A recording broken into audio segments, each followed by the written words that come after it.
Welcome to the Rock Interview Series with host Thomas S. Orwatt Jr.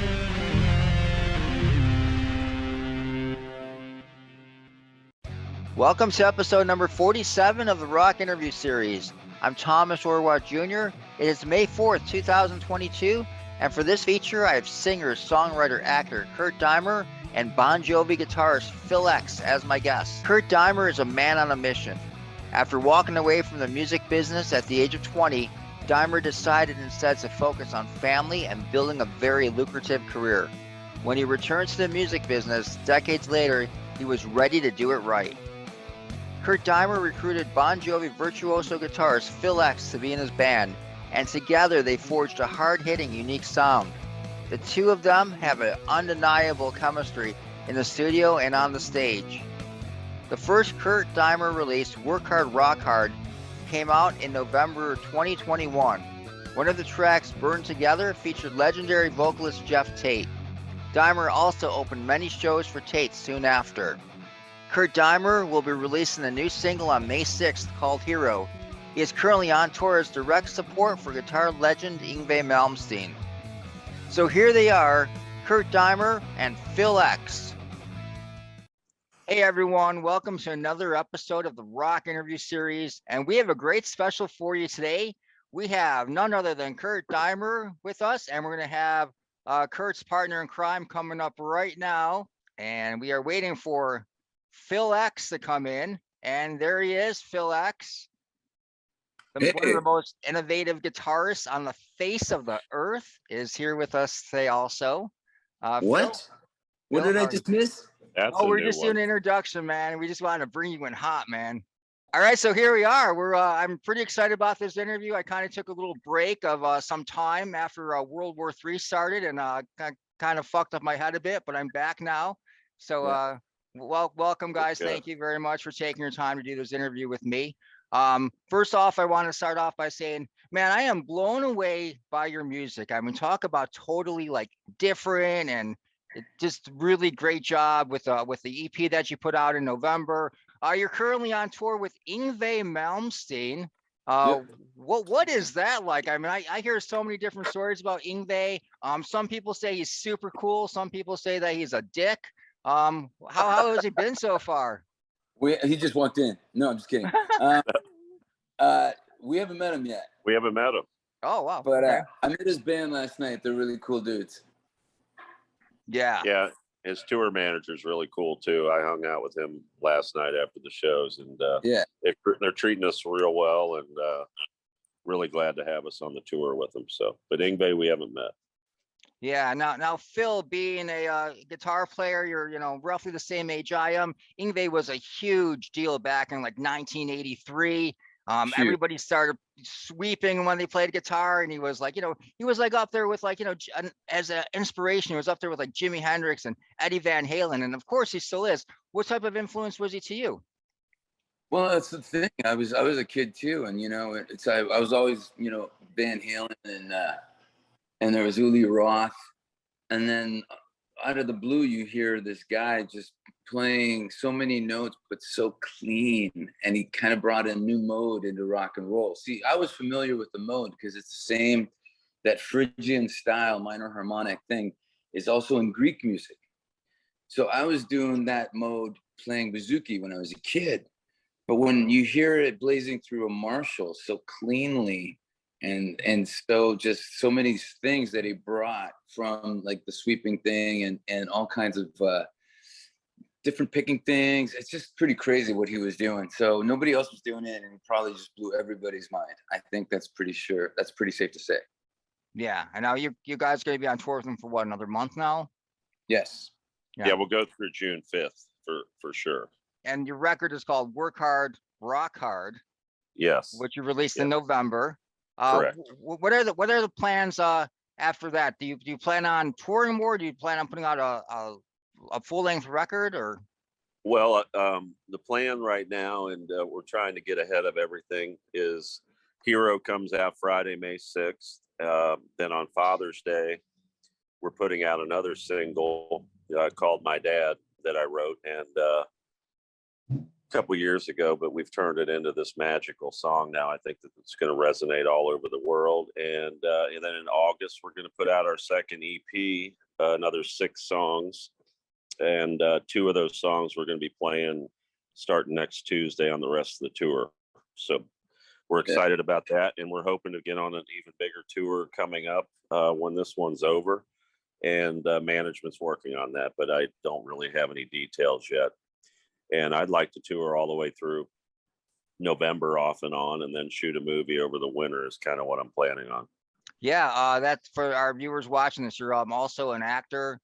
You've been in a couple movies. You have your own acting, your own company right now, right? Yeah, I as far as film goes, I have my own production company. I've been in other people's films, and I've got another one I'm going to shoot this winter, which is someone else's film.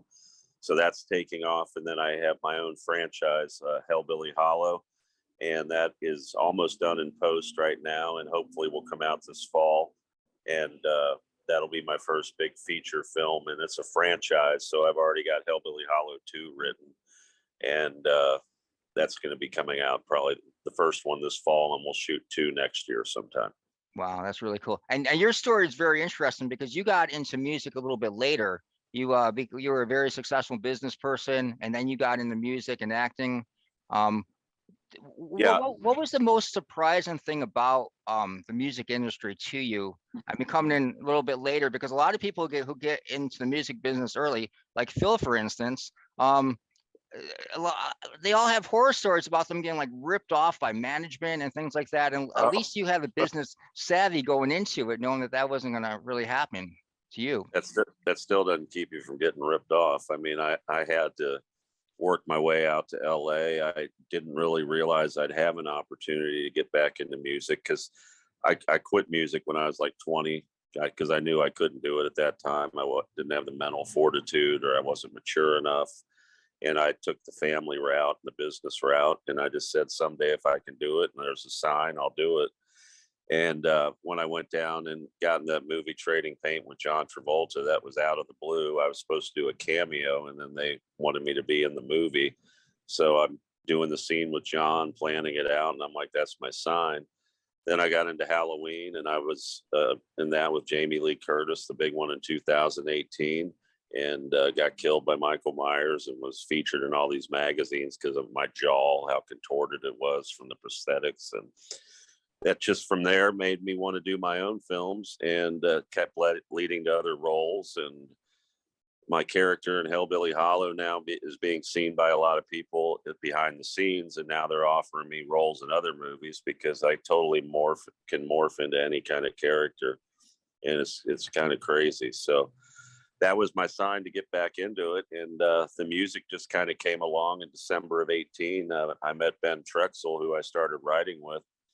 And I thought, if I'm acting, I'd like to couple that with, becoming a huge rock band, because I love rock. I love all kinds of music, but rock is my presentation format I like. And we wrote some tunes, and I took a demo to LA, and Chris Lord-Alge kind of discovered me when he decided he'd mix that for me, that demo, and took me under his wing, and the rest is history. Here we are. But yeah, management, I've been through some stuff, so it definitely is hard. But as a businessman, I can pivot, and I didn't want to get back into it until I knew I could take the punches, and I could get right back up and keep going. So yeah, it's definitely a ruthless business. Yeah, but I've got the right people around me now, and we all have each other's back, and we're still tweaking here and there as needed. So yeah, totally. Phil X, like I said, one of the most innovative guitarists on the planet. He could be in any band he wants to be in right now, honestly. I mean, if he wanted to be in like Judas Priest, he could make a call and he would be playing with him tomorrow. Phil, you just finished the Bon Jovi tour. But it must be really cool to be able to open for Yngwie after doing the Bon Jovi gig. I love it comes down to this. If I have a guitar in my hands and a mic in my face, I'm pretty happy. It was a kind of a culture shock, the last show I did with Bon at Bridgestone Arena in Nashville. And then I flew early and hooked up with the guys in Hartford, Connecticut. And then we opened for Yngwie. And when I first walked out on stage, I was like, what's happening? It was like the Twilight Zone. But then in a few minutes, it kicked in. I became Phil X again, if I can use myself as in third person. But it just, you know, I feel like I've always considered myself, even like when I was a studio guy and playing on so many records, I was a chameleon. You know, I could play on a Kelly Clarkson record and then I could play on a Rob Zombie record. And that's in the same week sometimes. So I just felt like I have a lot to add as like not my voice, this voice, I can do a lot with that, but my guitar voice speaks a lot in a lot of languages. So it's pretty amazing. Doing this with Kurt, you know, like he said, we first started out just me tracking on his stuff, you know, background vocals, guitars. And then when we started writing together, it just became more of a passion thing. And because now we're saying what we want to say, the way we want to say it, and people are getting it, which is also an amazing thing that happens. Yeah, there's definitely chemistry between the two of you. That's for sure. For sure.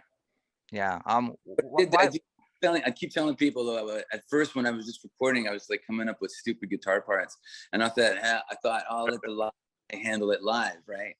And then when he asked me to tour, it was kind of like, oh man, I just shot myself in the foot because I had to play all. Yeah. So what did you like about Kurt? Did Kurt present you with some tunes first, or how did that come about? Well, I do a lot of work with Chris Lord Algae, and then he was sending me stuff to do guitars on, and then he just sent me some of Kurt's stuff, and I was like, what's this? And he goes, this is guy I'm going to produce, and I want you to play guitar. So let's start with these songs, and then maybe down the road you can do some writing with him. And it just became this very unique thing, like something I've never done before. Like I've done, and I'm still doing Bon Jovi. I do Phil X and the Drills where I'm singing. And now this is me taking a passenger seat to a completely different narrator. So it's pretty amazing. It's like, I love having the different colors in my life. And then I've never heard anybody do what Kurt does. So, and I try to make every time I record a solo, I like invent a lick because I want it to be unique from anything before. Yeah. So it's how we work together. That's the one thing that keeps coming up. I mean, when I listen to this, I mean, it was like so different from anything else. I mean, there's so many bands coming out, so many new bands, and all kind of sounds cookie cutter and the same. But this is really unique, the music, and Kurt, I gotta give you credit for like coming up with this, like your vocal style is really cool. It kind of like you know, it's kind of like a Lou Reed type of, you know, a little bit of Lou Reed influence, but yeah, you know, I mean, it's really cool. And cool. I haven't had that yet. And lyrically too, I love your lyrics, and you know, it's pretty profound stuff what you have on the EP.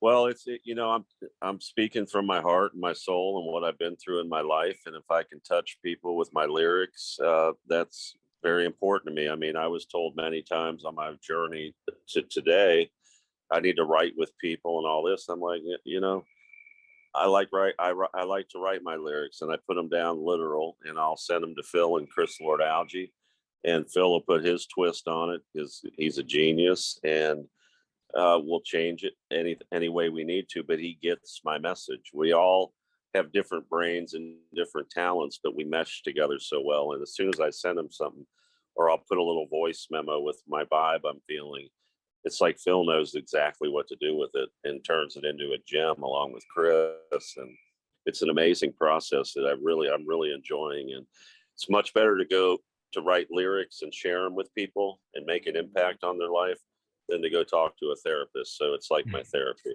you know. It is, you know, also when we start putting all everything together, I've got everything recorded, and I've got, you know, like a scratch drum track and all the guitars and background vocals, and how kind of directing what vibe I'm feeling from Kurt. And then I send it to Chris, and he's like, hey, I did a little edit. I put the end, I reversed the ending and put it at the front, and then you only did the pre-chorus once, so I copy and pasted that there.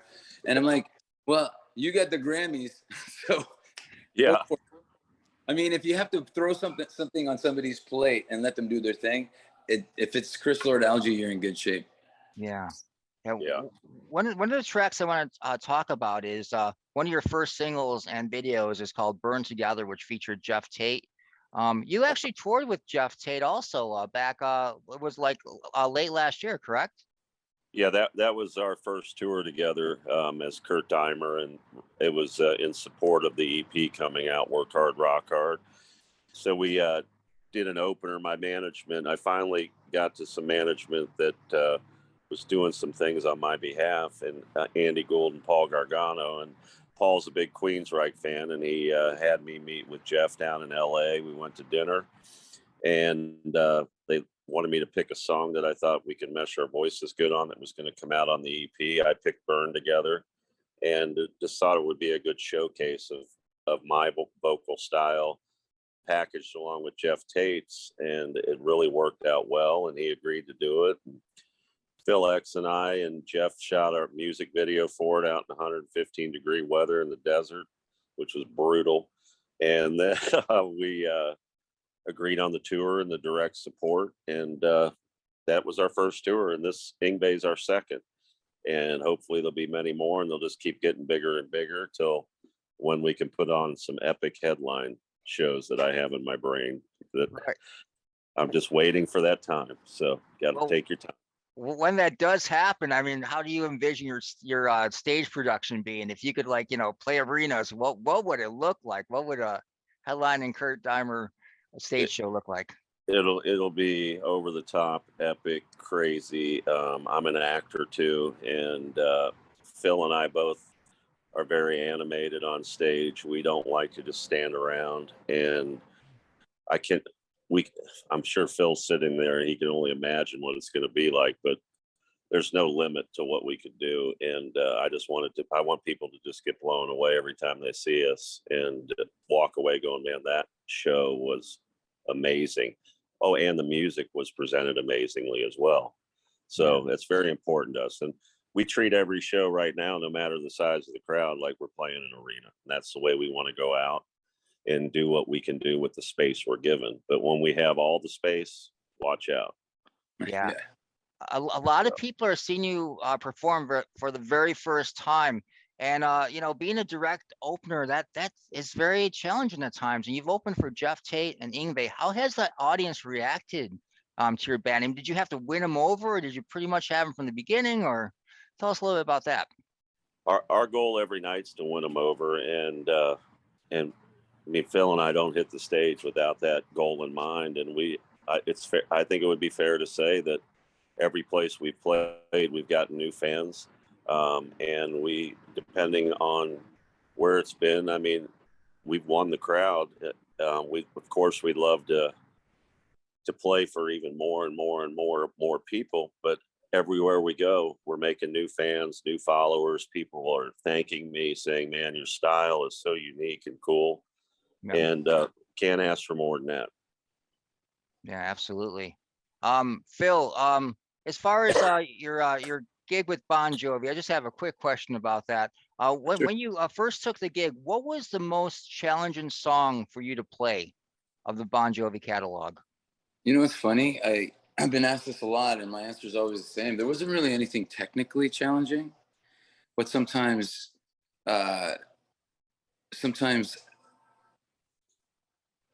having the emotion intended in the part is more important than the actual accuracy of the part. You know what I mean? Yeah. Like when you play the beginning of Bed of Roses, anybody could just, play the notes. But the intended emotion is far deeper than that. So that was my goal out of the gate. And I think that's why I won over a lot of the fans. They didn't think I was just a shredder getting up there and playing the parts. They knew I was putting everything I had into it.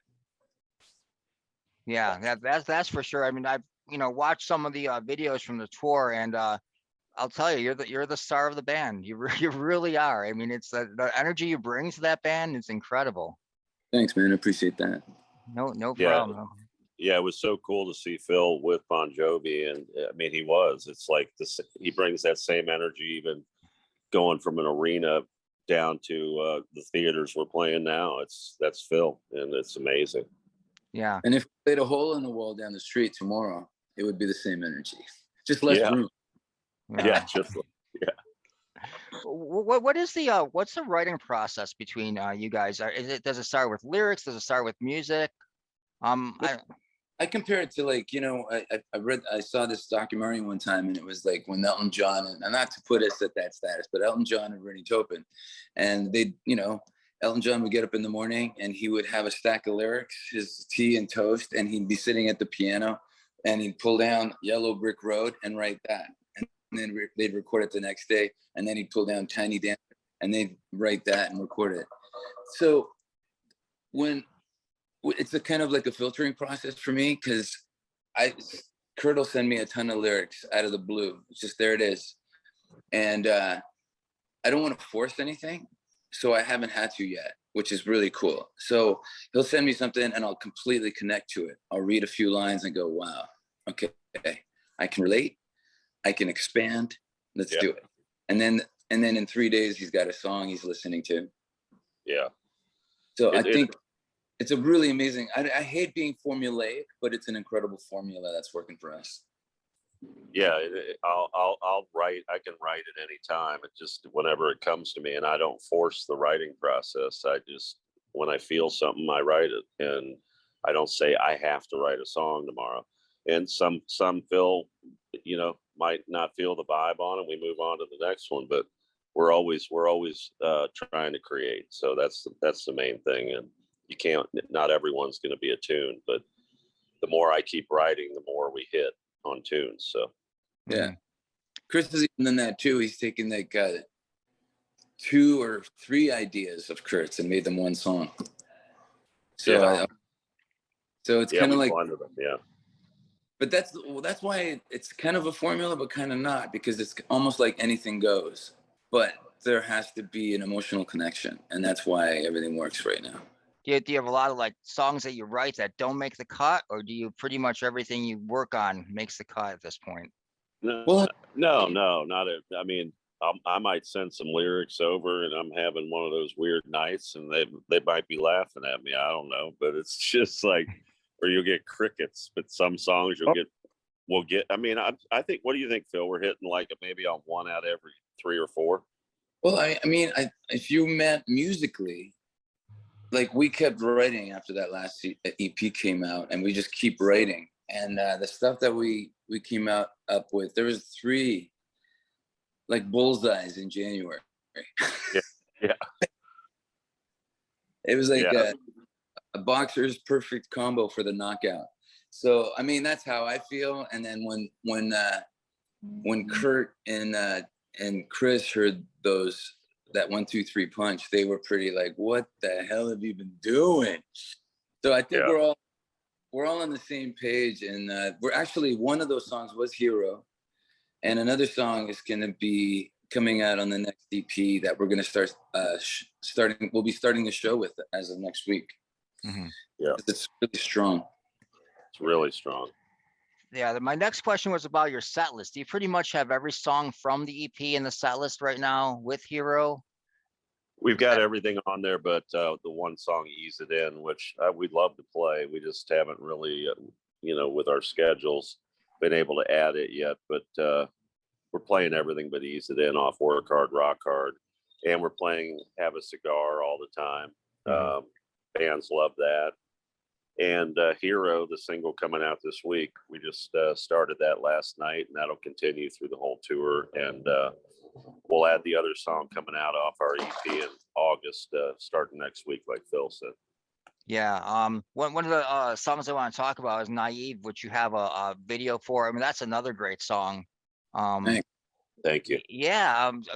Awesome guitar solo, great lyrics. I mean, Kurt, you seem like you have, this is cathartic for you. Seems like you have some anger that you're getting through. Well, that's my way of just trying to tell, you can't be naive in this world, because, things can sound good. And if they sound too good to be true, often they are too good to be true. And I just try to warn people, not to make the same mistakes. I've made mistakes. I've hired people that I thought really cared about my music career and really wanted to help me to get to where I am. And they have an indirect way by meeting other people, but they had an ulterior motive. And that's what I want to warn people out, because most people are out in it for themselves and they want the money. And I was an easy target being a businessman, you know, and everybody telling me I can't do this and I can't do that. And just, it's kind of my warning to people. Phil even said when he did it, check this out. And then he said, I kept writing some other tunes around that time that were, I was getting some more anger out of my brain, but that's the one we went with. And then I pivoted, you know, once that therapy session was over. That line, money hungry, mother effers want to be your friend. And it's like, the riff came to me like that. Yeah. Just the rest of the chorus came to me like that. And then the riff. And then, of course, again, I had tried a melodic solo, and then I thought, this solo doesn't need to be melodic. It needs to be angry and in your face. Yeah. And obviously full of Phil Xisms. Like there, I used that word again. But you know what, guys? I hate to cut out, but I blew my amp last night, Thomas, and I have a guy here who's ready to fix it.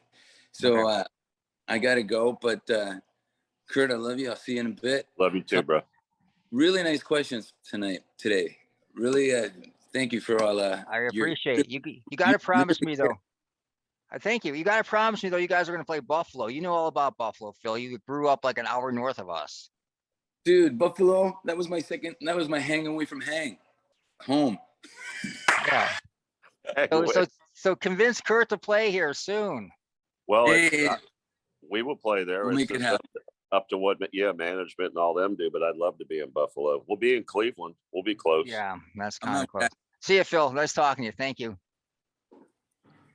Yeah, so no, I would love to come to Buffalo. It's I'll go anywhere, man. I'm ready to go all over the world, and like I said, ready to blow up our shows to where once enough people have heard us, and thanks to folks like you for spreading the word, we build up that fan base. Hopefully we'll be headlining sooner than later and blow people away. So yeah, are you guys doing like any off dates at all from the Yngwie tour? You just pretty much sticking to that at this no point? we're sticking to that. I would like to work my way back from Florida where we end with Yngwie, and maybe do a few shows on the way back up to where my studio is in Cincinnati. That's where our camp is.